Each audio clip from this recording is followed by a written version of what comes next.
आप देख रहे हैं समाचार एजेंसी ऑफ इंडिया में साई न्यूज। नमस्कार दोस्तों, समाचार एजेंसी ऑफ इंडिया की साई न्यूज़ में एक बार फिर आपका स्वागत है। हरतालिका तीज, जिसे तीजा के नाम से भी जाना जाता है, भगवान शिव की नगरी सिवनी में बहुत ही परंपरागत उत्साह और श्रद्धा भाव के साथ मनाया जाता है। सिवनी में मठ मंदिर, ऐतिहासिक मठ मंदिर के करीब, माता देवाला मंदिर के करीब ये ढीमरी मोहल्ला चौराहा है। यहाँ से एक सड़क मठ तालाब को जाती है, एक तरफ एक सड़क माता देवाला मंदिर, तो एक सड़क बुधवारी बाजार, और सड़क एक वहाँ से निकलकर पानी की टंकी, पुरानी पानी की टंकी टिग्गा मोहल्ले में है, वहाँ जाती है। देख सकते हैं कितना बड़ा यहाँ फुलेरा बांधा जाता है और इस फुलेरा के नीचे ही महिलाएं रात भर पूजन अर्चन करती हैं, निर्जला व्रत रखा जाता है।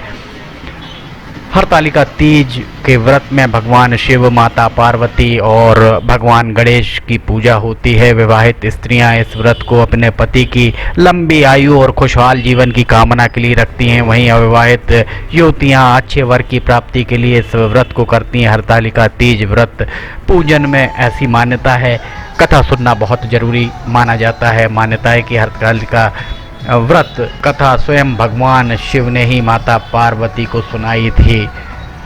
जो ग्रंथों में मिलता है उस हिसाब से भगवान शिव माता पार्वती को कथा सुनाते हुए कहते हैं, हे गौरा। वे प्यार से माता पार्वती को गौरी, गौरा अनेक नामों से पुकारते थे। वे कहते हैं, हे गौरा, पिछले जन्म में तुमने मुझे पाने के लिए कठोर तप और घोर तपस्या की थी। इस तपस्या के दौरान तुमने कुछ ना खाया ना पिया, बस हवा और सूखे पत्ते चबाकर ही आप जिंदा रहीं। भयानक गर्मी, कपा देने वाली, हाड़ गला देने वाली सर्दी भी माता पार्वती की तपस्या को भंग ना कर सकी। बारिश में भी माता पार्वती ने जल नहीं पिया और उनकी हालत देखकर माता पार्वती के पिता बहुत दुखी हुए। उनको दुखी देखकर नारद मुनि उनके पास गए और उन्होंने ये बात कही कि भगवान विष्णु के कहने पर, भेजने पर वे माता पार्वती के पिता के पास पहुँचे और उन्होंने ये संदेशा दिया कि भगवान विष्णु माता पार्वती से विवाह करना चाहते हैं। नारद जी की बात सुनकर माता पार्वती के पिता ने कहा, अगर भगवान विष्णु ये चाहते हैं तो उन्हें कोई आपत्ति नहीं है। परंतु जब इस विवाह के बारे में माता पार्वती को पता चला तो माता पार्वती बहुत दुखी हो गई।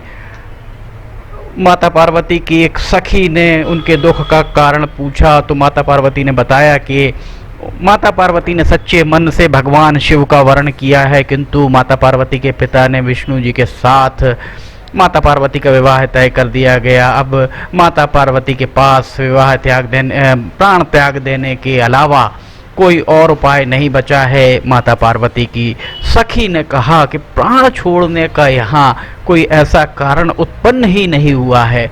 उन्होंने कहा कि वे माता पार्वती को लेकर एक घनघोर वन में चली जाती हैं। वहाँ पर साधना स्थल भी है जहाँ माता पार्वती के पिता माता पार्वती को खोज नहीं पाएंगे। माता पार्वती ये सुनकर अपनी सखी की बात मानकर उन्होंने ऐसा ही किया। उनके पिता, माता पार्वती के पिता ने जब माता पार्वती को घर पर नहीं देखा तो वे बहुत चिंतित और दुखी हुए। इधर उनकी खोज जारी रही। माता पार्वती अपनी सहेली के साथ गुफा में भगवान शिव की आराधना करने लगी। एक दिन रेत के शिवलिंग का निर्माण माता पार्वती ने कहा और माता पार्वती की कठोर तपस्या से भगवान शिव का आसन हिलने लगा। भगवान शिव का आसन जैसे ही हिला, वे शीघ्र ही माता पार्वती के पास पहुंचे और भगवान शिव ने माता पार्वती को वर मांगने को कहा।